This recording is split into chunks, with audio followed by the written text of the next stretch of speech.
Karibu katika chaneli yetu. Kwa majina anaitwa Madaha William Martin, mwanafunzi wa daktari mwaka wa 5 kutoka Chuo Kikuu cha Dodoma.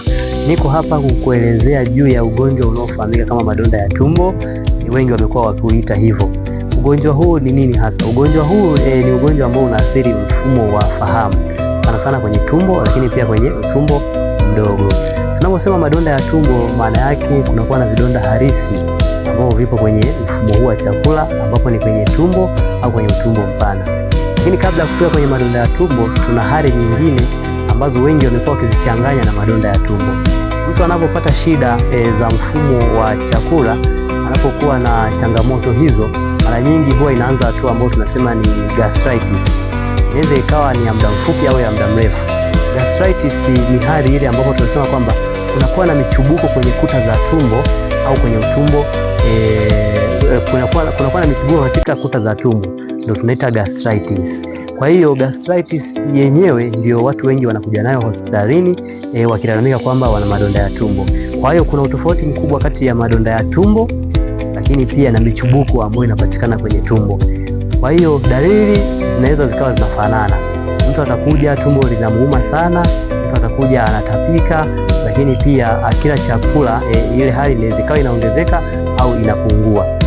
Sasa kuna vitu ambavyo vinasababisha mtu awe na michubuko kwenye kuta zake za tumbo, ambapo tunasema kwamba kitu cha kwanza kabisa au sababu ya kwanza kabisa ambayo inaweza kapelekea mtu akapata michubuko kwenye kuta zake za tumbo, matumizi ya muda mrefu ya dawa ambazo tunasema ni kama diclofenac na aspirin. Grupu hili linaitwa non-steroid inflammatory drugs, NSAIDs.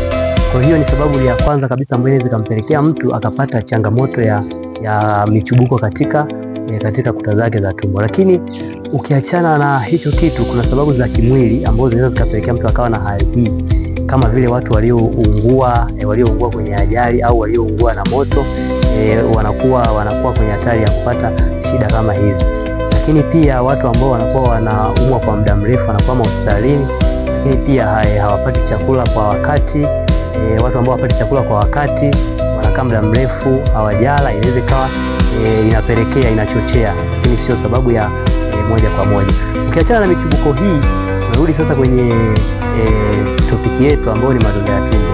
Madonda ya tumbo, ili tuseme mtu ana madonda ya tumbo, lazima awe tayari amekwisha kufanya kipimo cha uchunguzi wa kwenye tumbo ambacho tunakiita esophagogastrodiadonoscopy, ambacho kifaa hiki kinapitishwa kwenye mdomo, kinafika mpaka kwenye tumbo, kinapita kwenye koromeo la chakula, kinaenda mpaka kwenye tumbo na mpaka kwenye utumbo mdogo.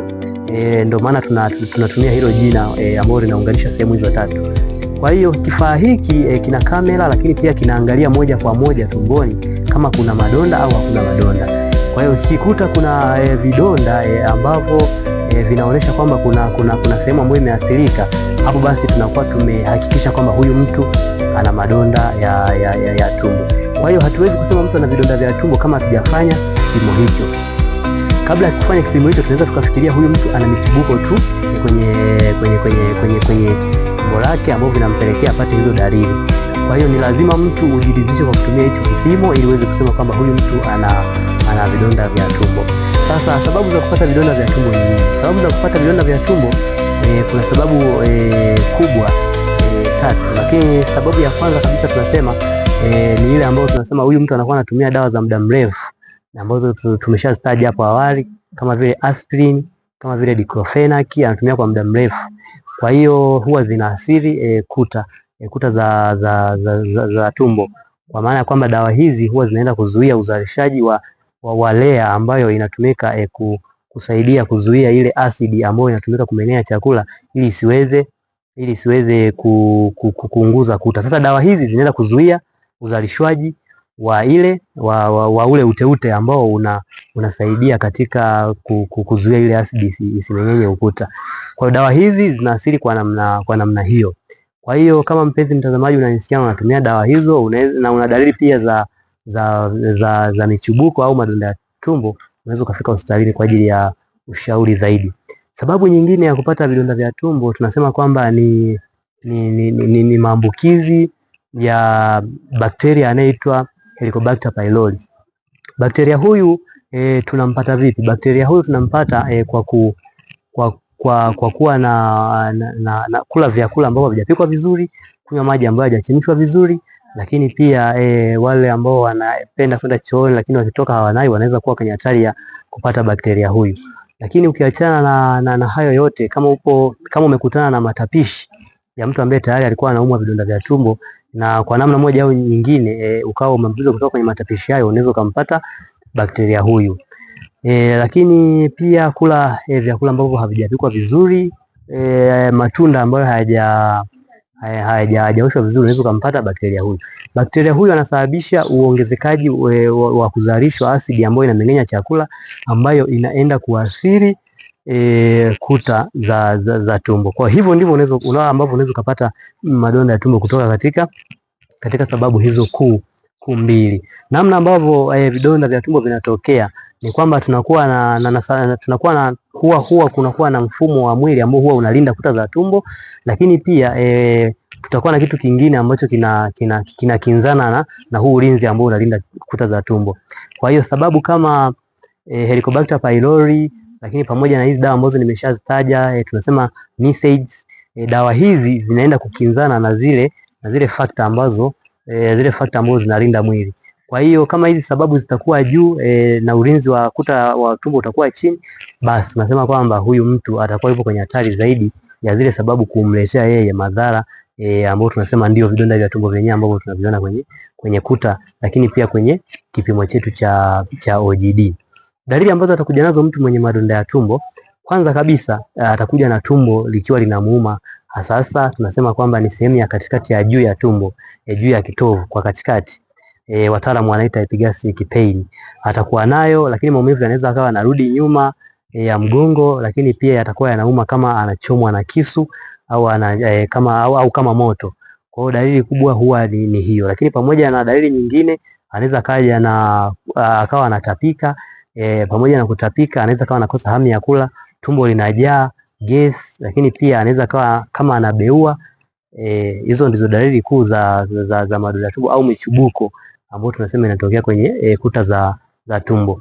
Ukiachana na dalili kama hizo, mtu anaweza akaja na dalili nyingine tunasema kwamba ambazo zinaambatana na madhara ya madonda ya tumbo. Kwa mfano damu ikipungua, kwa sababu vidonda vya tumbo vinakuwa vina bleed au vinatoa damu, anaweza akaja na dalili za kwamba damu yake iko chini, kichwa kikawa kinamuuma, lakini pia akawa anajihisi kama mapigo yake yanaenda haraka sana, lakini pia miguu kuvimba na kadhalika. Lakini pia tunasema kwamba madonda ya tumbo kama madonda ya tumbo yanaweza kapelekea vitu vingine katika mfumo ambao upo karibu. Kwa hiyo anaweza akawa anasikia kama anapata kiungulia kikali kwa maana ya kwamba asidi ile inaweza ikawa imezalishwa kwa wingi, ikawa inarudi kwenye mfumo ikawa inarudi kwenye koromeo la chakula, akawa anapata asidi ambayo inamsababishia yeye aweze kuwa na kiungulia kwenye kifua au tunasema ni heartburn. Tofauti na hivyo, mtu mwenye madonda ya tumbo anaweza akaja anatoa choo cheusi. Akija anatoa cheusi kwa maana ya kwamba damu imemeng'enywa ambayo imetoka kwenye vidonda vya tumbo, imemeng'enywa, na baada ya kumeng'enywa inaonekana kama nyeusi au inakuwa kama choo cha mbuzi na ule weusi tunauita melena kwa lugha za kitaalamu. Hizo ndizo dalili kuu za madonda ya tumbo, lakini pia kuna madhara makubwa sana ya kuwa na vidonda vya tumbo vya muda mrefu, ambapo tumesema kwamba vidonda vya tumbo vinaweza vikasababisha asidi kupanda kwenye kora ya chakula.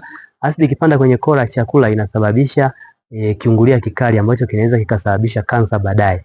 Kwa hiyo hilo ni zara mojawapo la madonda ya tumbo ya muda mrefu. Lakini kadri muda unavyoenda, mtu mwenye madonda ya tumbo akifika umri wa miaka zaidi na zaidi, kuanzia miaka 45 na kuendelea, anaweza akapata kansa au saratani ya tumbo. Na saratani ya tumbo, kansa ya tumbo inaambatana sana na wale ambao wamepata madonda ya tumbo kwa sababu ya yule mdudu ambaye nimemtaja ambaye ni Helicobacter pylori. Kwa hiyo kama unatibiwa madonda ya tumbo na sababu ilikuwa ni Helicobacter pylori, basi inabidi uwe unahudhuria kliniki kwa ajili ya kuangalia kama yule mdudu alishaondolewa au hajaondolewa. Madonda ya tumbo ni ugonjwa ambao unatibika vizuri kabisa hospitalini, sio ugonjwa wa muda mrefu, na tunasema kwamba matibabu yake yatategemea na sababu. Wale ambao wanatumia dawa za muda mrefu ambazo nimezitaja NSAIDs, wanashauriwa kuziacha mara moja na kuendelea na dawa mbadala kama wana shida ya ugonjwa fulani ambazo unatibiwa na hizo dawa. Lakini pia sababu ni matibabu mengine yatalenga katika kuondoa huyu mdudu ambaye tunasema ni Helicobacter pylori, ambapo huwa tunatumia dawa za aina 3 kwa ajili ya kumuua huyo mdudu, lakini pia na kuweza kupunguza uzalishaji wa asidi tumboni.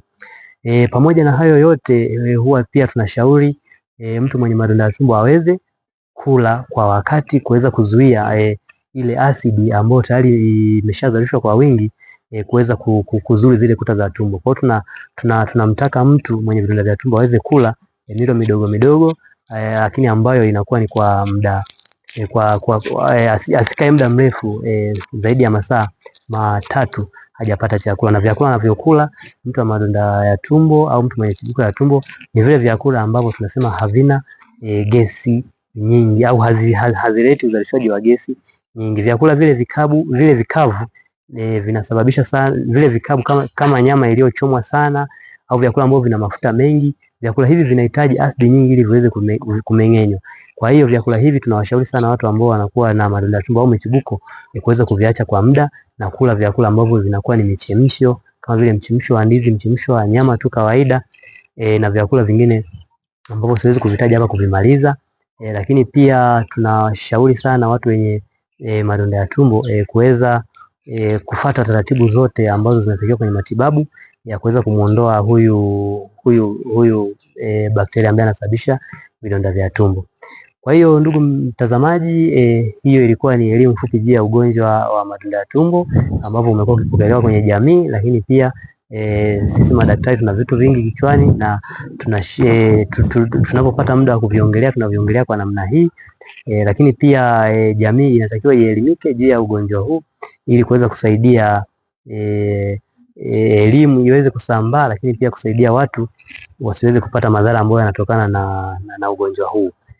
Nashukuru sana. Unaweza kusubscribe kwenye channel yetu kwa ajili ya kupata taarifa mbalimbali juu ya magonjwa mengine ambayo tutayaelezea hapo mbeleni.